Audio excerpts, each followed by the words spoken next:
Morning students, my name is Abhishek Singh and I welcome you all to our YouTube channel DPSBM IC Blari. Today we are going to study our next chapter in history, that is ruling the countryside. So let's begin with the video.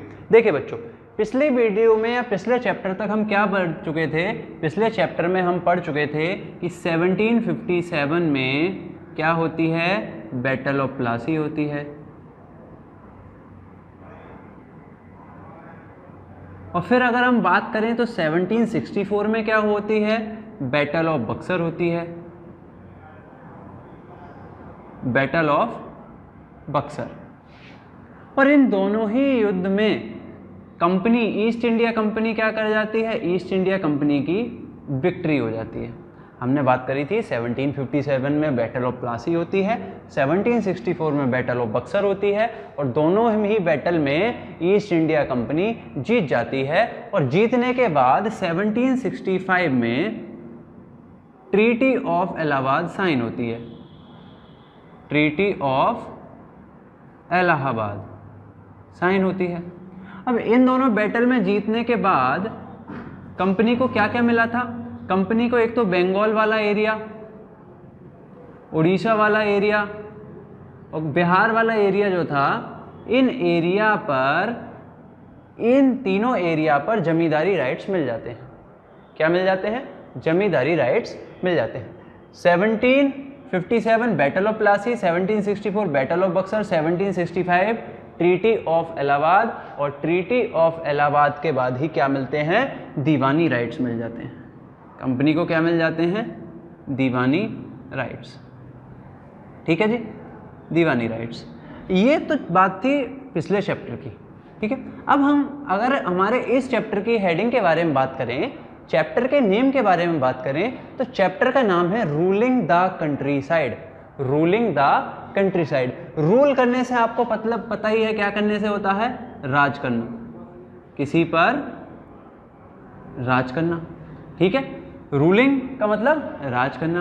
और country side, जो rural area होता है किसी भी देश का, उसे कहते हैं कंट्री साइड। ग्रामीण क्षेत्र जो होता है, ग्रामीण वाला जो इलाका होता है, उसको क्या कहा जाता है? Country side. तो इस चैप्टर में हम क्या बात करेंगे?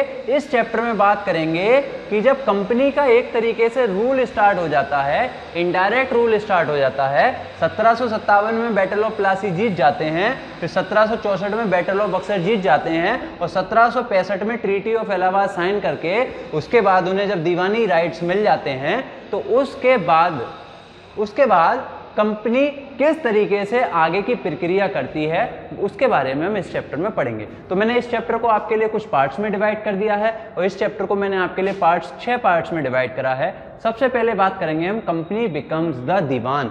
अब दीवान क्या होता था? पहले वर्ड जानिए कि दीवान क्या वर्ड है। दीवान, ठीक है जी, दीवान एक ऑफिसर होता था। ये जो मुगल्स का शासन चल रहा था, मुगल्स के यहाँ दीवान एक ऑफिसर होता था, एक अधिकारी होता था, जिसके पास एडमिनिस्ट्रेटिव पावर होती थी। एडमिनिस्ट्रेटिव पावर होती थी और उसके साथ साथ वो क्या कलेक्ट करता था? रेवेन्यू कलेक्ट करता था, जिसे हम टैक्स भी कह सकते हैं। एक तो एडमिनिस्ट्रेशन पावर होती थी, मतलब एरिया को कैसे चलाना है, वो एडमिनिस्ट्रेटिव पावर हो गई। और टैक्स कलेक्ट करना है, वो पावर किसके पास होती थी? दीवान के पास होती थी। और दीवान को मुगल्स के टाइम पे सबसे पावरफुल ऑफिसर माना जाता था, सबसे पावरफुल अधिकारी माना जाता था। लेकिन जब कंपनी को दीवानी राइट्स मिले, जब कंपनी दीवान बनी, दीवान बनने से मतलब दीवानी राइट्स का मिलना, और जब कंपनी को दीवानी राइट्स मिले तो एडमिनिस्ट्रेटिव पावर किसके पास आ गई? ईस्ट इंडिया कंपनी के पास आ गई। ईस्ट इंडिया कंपनी के पास क्या आ गई? ईस्ट इंडिया कंपनी के पास एडमिनिस्ट्रेटिव पावर आ जाती है। और एडमिनिस्ट्रेटिव पावर आने के साथ साथ ईस्ट इंडिया कंपनी के पास ही टैक्स कलेक्शन की भी पावर आ जाती है। मतलब ईस्ट इंडिया कंपनी के पास एडमिनिस्ट्रेटिव पावर आ गई। एडमिनिस्ट्रेटिव पावर आ गई का मतलब क्या है कि इन तीनों में किस तरीके का एडमिनिस्ट्रेशन होगा, किस तरीके का शासन चलेगा, वो कौन डिसाइड करेगा? वो ईस्ट इंडिया कंपनी डिसाइड करेगी। टैक्स कलेक्शन होगा, लोगों से टैक्स लिया जाएगा, कितना टैक्स लिया जाएगा वो ईस्ट इंडिया कंपनी डिसाइड करेगी। तो ईस्ट इंडिया कंपनी इतनी पावरफुल हो जाती है दीवानी राइट्स मिलने के बाद कि जो मुगल्स जो होते हैं, जो उनके नवाब वगैरह जो होते हैं वो उनके पपेट्स बन जाते हैं। क्या बन जाते हैं? एक तरीके से पपेट्स। हमने पिछली वीडियो में ही बात करी थी पपेट्स के बारे में। तो दिखा तो चेहरा किसका दिखा रखा है उन्होंने? चेहरा दिखा रखा है नवाब का। और राज कौन कर रहे हैं? एक तरीके से इनडायरेक्टली राज कर रहे हैं अंग्रेज। तो ये पहला पॉइंट क्या है हमारा? कंपनी बिकम्स द दीवान। तो दीवान बनने से कंपनी जब दीवान मिल गई, दीवानी राइट्स जब कंपनी के पास आ गए, तो कंपनी के पास क्या क्या पावर आ गई? एडमिनिस्ट्रेशन की पावर आ गई और टैक्स कलेक्शन की पावर आ गई। अब इस चीज का अब आते हैं हम दूसरे पॉइंट पे, experience learned by the company. Company ने कौन कौन से एक्सपीरियंस सीखे? देखिए क्या क्या चीजें सीखी। अब कंपनी के पास दीवानी राइट्स है, कंपनी एडमिनिस्ट्रेशन कर रही है, कंपनी टैक्स कलेक्शन कर रही है, ठीक है। तो लेकिन कंपनी ने किसे बना रखा है? नवाब तो अब भी कंपनी ने मुगल को ही बना रखा है। इसका क्या कारण था? इसका कारण यह था कि कंपनी को पता था कि अगर वो डायरेक्ट रूल करना स्टार्ट करेंगे, अगर वो डायरेक्टली लोगों पर रूल करना स्टार्ट करेंगे, खुद को ही राजा या नवाब घोषित कर देंगे, तो विद्रोह हो सकता है, पब्लिक में विद्रोह हो सकता है। पब्लिक उस बात को एक्सेप्ट नहीं करेगी, क्योंकि पब्लिक उस समय अपना राजा किसे मानती थी? जो उस समय के नवाब वगैरह थे, वो उनके लिए क्या हुआ करते थे? उनके राजा हुआ करते थे। तो किसी भी नए को एक्सेप्ट करना सोसाइटी के लिए थोड़ा डिफरेंट होता है, ठीक है। हमारे सोसाइटी में बहुत सारी चीज़ें चलती आ रही हैं, लेकिन अगर उनसे अलग हटके अगर आप कुछ करते हो बहुत सी चीज़ों में, तो वो उतना सही नहीं माना जाता, लोग उतना अच्छा उसे नहीं समझते हैं। तो यही वाली चीज़ किसके साथ होती है? यही वाली चीज़ कंपनी के साथ होती है। चलिए अब हम बात करेंगे हमारे तीसरे टॉपिक के बारे में। तीसरा टॉपिक है हमारा रेवेन्यू फॉर द कंपनी। क्या टॉपिक है बच्चों? Revenue for the company. अभी तक के जो मैंने 2 टॉपिक आपको पढ़ाए हैं वो उम्मीद करता हूँ आपको अच्छे से समझ में आए होंगे। अब हम बात करते हैं तीसरे टॉपिक के बारे में, जो कि काफ़ी इंपॉर्टेंट है, revenue for the company. Topic क्या है हमारा? Revenue for the company. इसे बहुत ध्यान से समझेंगे। देखिए पहले कंपनी का रेवेन्यू कहां से आता था? ट्रेड से आता था। कंपनी का रेवेन्यू कहां से आता था? ट्रेड से आता था।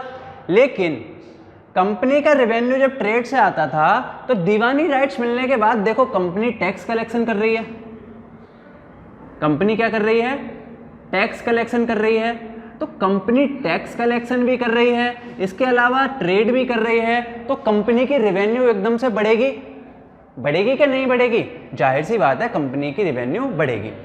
अब देखिए दूसरी चीज समझिए, पहले जो ये ट्रेड करते थे 1757 से पहले या 1764 से पहले, तो पहले ट्रेड करने के लिए इन्हें बाहर से क्या लाना पड़ता था? इंग्लैंड से गोल्ड या सिल्वर लाना पड़ता था।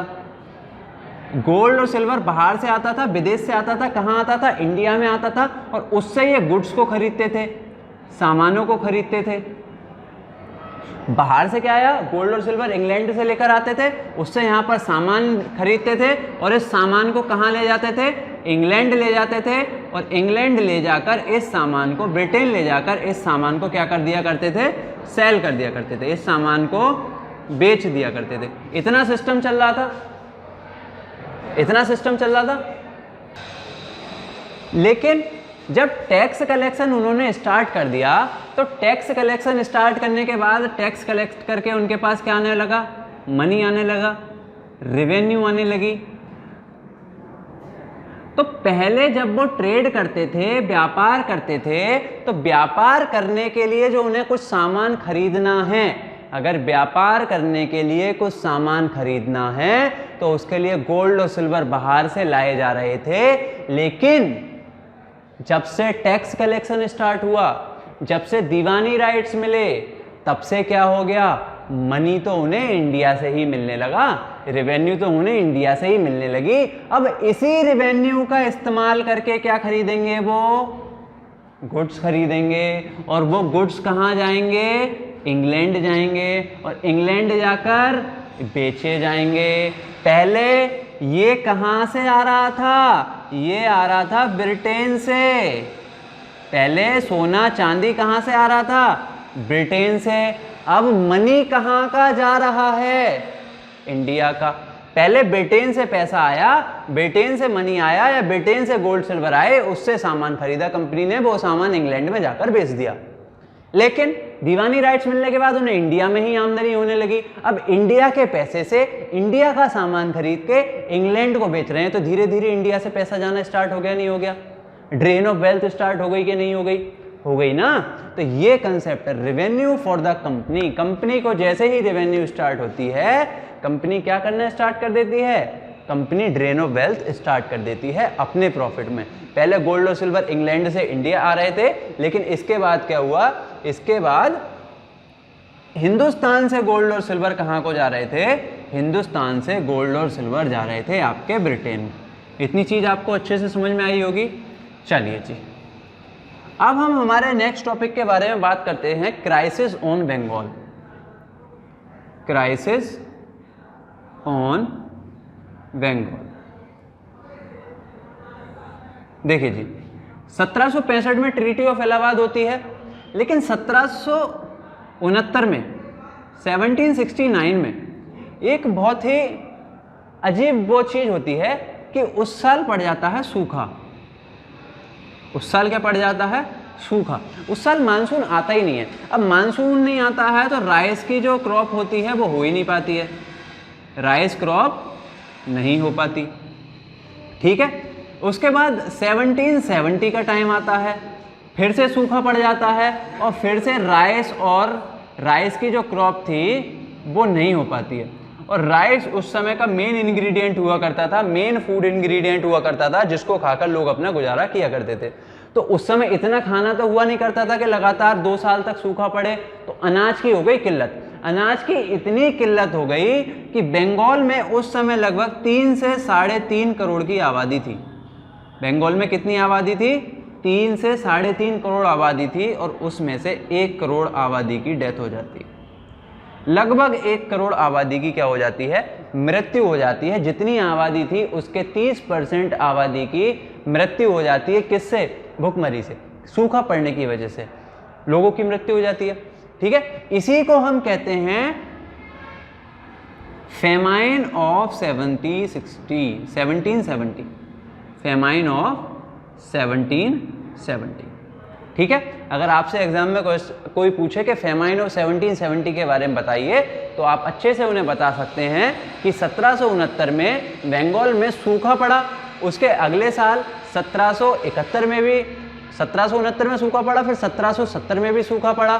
तो सूखा पड़ने की वजह से 1769 से लेकर 1773 के बीच में, इन 4 साल के टाइम में लगभग 1 करोड़ पॉपुलेशन की मौत हो जाती है। 1 करोड़ पॉपुलेशन की मौत हो जाती है। इसके अलावा और क्या क्या क्राइसिस आता है? जब सूखा पड़ेगा तो किसान बर्बाद हो जाएंगे, बिल्कुल बर्बाद हो जाएंगे। ठीक है, 1765 में हमने बात करी थी किसके बारे में? 1765 में हमने बात करी दीवानी राइट्स मिलते हैं। दीवानी राइट्स मिलने के बाद जो हमारे यहाँ के जो आर्टिसंस जो थे, जो सामान बनाया करते थे, अंग्रेज उनसे बहुत कम पैसों में सामान लिया करते थे, और कभी कभी सामान ले लिया करते थे, उन्हें पेमेंट ही नहीं किया करते थे, तो इनकी भी हालत खराब हो गई थी। पीजेंट्स बर्बाद, आर्टिसंस जो कलाकार वगैरह होते हैं या जो कोई सामान बनाते हैं वो भी बर्बाद, फसलें हो नहीं रही हैं। तो क्राइसिस किस पे आ गया? बंगाल पे एक तरीके का क्राइसिस आ जाता है। बंगाल पे एक तरीके का क्राइसिस आ जाता है। तो आपको ये चीज़ अच्छे से समझ में आई होगी। हमने क्या पढ़ा? कंपनी दीवान बनी। कब बनी? कंपनी दीवान बनती है 12 अगस्त 1765 में। कब बनती है? 12 अगस्त 1765 में। Experience learn by the company. Company ने क्या एक्सपीरियंस करा? कंपनी ने ये एक्सपीरियंस करा कि उन्हें डायरेक्ट रूल नहीं करना चाहिए, जो यहाँ के लोकल रूलर हैं उन्हीं को चेहरा बना के राज करना चाहिए। रेवेन्यू फॉर द कंपनी, जब दीवानी राइट मिल गए तो टैक्स कलेक्शन कंपनी के हाथ में आ गया, एडमिनिस्ट्रेटिव पावर कंपनी के हाथ में आ गई, जिसकी वजह से कंपनी के पास पैसा आने लगा, रेवेन्यू आने लगी। क्राइसिस ऑन बंगाल, 1770 की जो फेमाइन हुई थी उसमें 1 करोड़ के लगभग लोगों की मौत हो जाती है, 10 मिलियन के लगभग लोगों की मौत हो जाती है। जिसकी वजह से बंगाल पे क्राइसिस आ जाता है। The need to improve agriculture, ठीक है जी। अब 1770 की जो क्राइसिस आती है, 1770 की क्राइसिस आ जाती है, लेकिन अंग्रेज जब 1770 की क्राइसिस आएगी तो अंग्रेजों के रेवेन्यू में कमी आनी स्टार्ट हो जाती है। रेवेन्यू में क्या आनी स्टार्ट हो जाती है? कमी स्टार्ट हो जाती है। देखो 2 साल तक तो कोई फसल ही नहीं हुई, जब फसल होगी तभी तो किसान टैक्स देगा। अब रेवेन्यू में जब गिरावट आनी स्टार्ट होती है तो अंग्रेज सोचते हैं कि भाई रेवेन्यू में आ रही है गिरावट, रेवेन्यू मतलब जितना टैक्स कलेक्शन हो रहा है हमारा उतना टैक्स कलेक्शन नहीं हो पा रहा। अब ये टैक्स कलेक्शन बना रहे और आगे बढ़े, उसके लिए क्या करना चाहिए हमें? उसके लिए हमें एग्रीकल्चर में कुछ सुधार करने चाहिए। उसके लिए एग्रीकल्चर में कुछ सुधार करने चाहिए, कुछ ऐसे चेंजेस लाने चाहिए जिससे एग्रीकल्चर में ज़्यादा प्रोडक्शन हो, और जब एग्रीकल्चर में ज़्यादा प्रोडक्शन होगा तो ज़्यादा आमदनी होगी। देखिए समझ लीजिए, अगर कोई इंसान 100 रुपये कमाता है और 100 रुपये कमाकर उसे सरकार को अगर 20 रुपये का टैक्स देना है, तो सरकार तो ये चाहेगी ना ये 1000 रुपये कमाने लगे। अगर ये 1000 रुपये कमाएगा तो मुझे टैक्स कितना मिलेगा? 200। वही वाला सीन यहाँ पर था। इन्होंने क्या करा कि ये जो एग्रीकल्चर है, कुछ एग्रीकल्चर चेंजेस लाए जाएं। एग्रीकल्चर में क्या लाए जाएं? थोड़े चेंजेस लाए जाएं। एग्रीकल्चर में थोड़ा इन्वेस्ट करा जाए, इरिगेशन को थोड़ा बेहतर बनाया जाए, जिससे एग्रीकल्चर हो पाए, जिससे एग्रीकल्चर क्या हो पाए, ठीक है। तो एग्रीकल्चर को इम्प्रूव करने के लिए कुछ काम करेंगे, लेकिन उसके लिए क्या था? परमानेंट सेटलमेंट को लाया जाता है। एग्रीकल्चर को इम्प्रूव करने की ज़रूरत क्यों पड़ी? एग्रीकल्चर को इम्प्रूव करने की ज़रूरत क्यों पड़ी? क्योंकि 1770 में आई थी बंगाल की फेमाइन, उसके बाद 1/3 पॉपुलेशन तो वाइप आउट हो गई, 1/3 पॉपुलेशन जो थी वो डिस्ट्रॉय हो गई, ख़त्म हो गई। अब 1/3 पॉपुलेशन तो आपकी ख़त्म हो गई। अब जब आपकी 1/3 पॉपुलेशन ख़त्म हो गई तो पहले जो 2 करोड़ लोग, 3.5 करोड़ आबादी से आप टैक्स ले सकते थे, अब कितने से लोगे? सिर्फ 2 या 2.5 करोड़ से, तो 1 करोड़ तो ये कम हो गए। पहले एग्रीकल्चर करने वाले ज़्यादा लोग थे, अब एग्रीकल्चर करने वाले भी कम लोग हो गए। पहले सामानों को बनाने वाले ज़्यादा लोग थे, अब सामानों को बनाने वाले भी कम हो गए। तो इस तरीके से कंपनी को महसूस हुआ कि भाई एग्रीकल्चर में प्रोडक्शन बढ़ना चाहिए, और एग्रीकल्चर में प्रोडक्शन बढ़ के ही हमें ज़्यादा टैक्स मिल सकता है। तो उसके बाद कंपनी बड़ा अपना दिमाग लगाती है, और कंपनी को दिमाग लगाने में कई साल लग जाते हैं। तो कंपनी लाती है वे परमानेंट सेटलमेंट। कंपनी क्या लेकर आती है? परमानेंट सेटलमेंट लेकर आती है, और कंपनी परमानेंट सेटलमेंट को लेकर आती है 1793 में, 1793 में। 1793 में कंपनी के द्वारा परमानेंट सेटलमेंट को लाया जाता है। अब ये परमानेंट सेटलमेंट क्या है? कंपनी के और जमींदार के बीच में एक एग्रीमेंट होता है, कंपनी के और जमींदारों के बीच में। जो छोटे छोटे एरिया में राजा वगैरह होते हैं, जमींदार बोला जाता है, और कंपनी के बीच में एक सेटलमेंट हुआ। अब सेटलमेंट में क्या था? कंपनी ने जमींदार से बोला कि देखो भैया, आप हमें एक फिक्स्ड अमाउंट की टैक्स दो, कि अभी तक टैक्स हम कलेक्ट कर रहे हैं, अब टैक्स को हम कलेक्ट नहीं करेंगे, टैक्स को कलेक्ट करो आप। और एक अमाउंट तय कर दी, फिक्स्ड अमाउंट तय कर दी कि हमें इतना टैक्स चाहिए, आपको इतना टैक्स हमें हर महीने देना है, और बाकी जो आप इनकम करोगे उस इनकम को आप लैंड में इन्वेस्ट करो, एग्रीकल्चर में इन्वेस्ट करो, एग्रीकल्चर को इम्प्रूव करने के लिए कोशिश करो। जमींदार राजी हो जाते हैं, और इसी एग्रीमेंट को क्या कहा जाता है? परमानेंट एग्रीमेंट कहा जाता है। इसी को हम क्या कहते हैं बच्चों? परमानेंट एग्रीमेंट कहा जाता है। देखो ध्यान से देखिए एक बार, हमने क्या क्या पढ़ा? कंपनी दीवान बनती है। कंपनी दीवान कब बनती है? 12 अगस्त 1765 को। उसके बाद हमने पढ़ा कंपनी ने क्या डिसाइड किया? कंपनी ने ये डिसाइड किया डायरेक्टली रूल नहीं करेंगे, किसके थ्रू? एडमिनिस्ट्रेटिव पावर अपने पास रखेंगे, रेवेन्यू खुद कलेक्ट करेंगे, टैक्स खुद कलेक्ट करेंगे, लेकिन फेस किसे बना के रखेंगे? नवाब को। तीसरे नंबर पे हमने बात करी कंपनी को रेवेन्यू ज़्यादा होने लगी। जब कंपनी को ज़्यादा रेवेन्यू आने लगी तो उसकी वजह से कंपनी को अब कोई भी सामान खरीदने के लिए, व्यापार करने के लिए, ट्रेड करने के लिए इंग्लैंड से कुछ भी लाने की ज़रूरत नहीं पड़ रही थी। इंग्लैंड से ना ही तो गोल्ड लाने की ज़रूरत पड़ रही थी, और इंग्लैंड से ना ही सिल्वर लाने की ज़रूरत पड़ रही थी, जिस वजह से इंडिया का ही पैसा लिया जाता था, इंडिया का ही सामान खरीदा जाता था, और वो कहाँ चला जाता था? इंग्लैंड में। तो ड्रेन ऑफ वेल्थ स्टार्ट हो गई थी। फिर क्राइसिस ऑन बंगाल के बारे में बात करी। बंगाल में सूखा पड़ता है, जिसकी वजह से लगभग 10 मिलियन लोगों की मौत हो जाती है, 1/3 आबादी खत्म हो जाती है। The need to improve agriculture. और उसके बाद 1793 में समय गुजरता गया, अंग्रेजों को लगा कि एग्रीकल्चर को इम्प्रूव करना चाहिए, तो एग्रीकल्चर को इम्प्रूव करने के लिए कुछ स्टेप्स उठाए गए और जिसी में एक परमानेंट सेटलमेंट लाया गया, जिसमें कंपनी के और जमींदार के बीच में एक एग्रीमेंट साइन हो जाता है कि कंपनी वाले कहते हैं कि आप हमें हर महीने टैक्स दोगे, एक फिक्स्ड अमाउंट का टैक्स दोगे और बाकी आप जो इनकम करोगे उससे आप लैंड में इन्वेस्ट करोगे ताकि ज़्यादा से ज़्यादा एग्रीकल्चर हो। ज़्यादा से ज़्यादा एग्रीकल्चर होगी तो आपको भी फ़ायदा होगा, और आपको फ़ायदा होगा, आपको तो हमें फिक्स्ड अमाउंट ही देना है, लेकिन आपको फ़ायदा होगा तो आप उस फायदे में से कुछ रुपया एग्रीकल्चर में और इन्वेस्ट करके एग्रीकल्चर को और इम्प्रूव कर सकते हैं। तो हमारी वीडियो का यह आज पार्ट 1 था। नेक्स्ट वीक फिर से हम इस वीडियो को लेकर आएंगे, इस चैप्टर के बारे में डिस्कस करेंगे पार्ट 2 में। तब तक के लिए आप अच्छे से पढ़ते रहिए।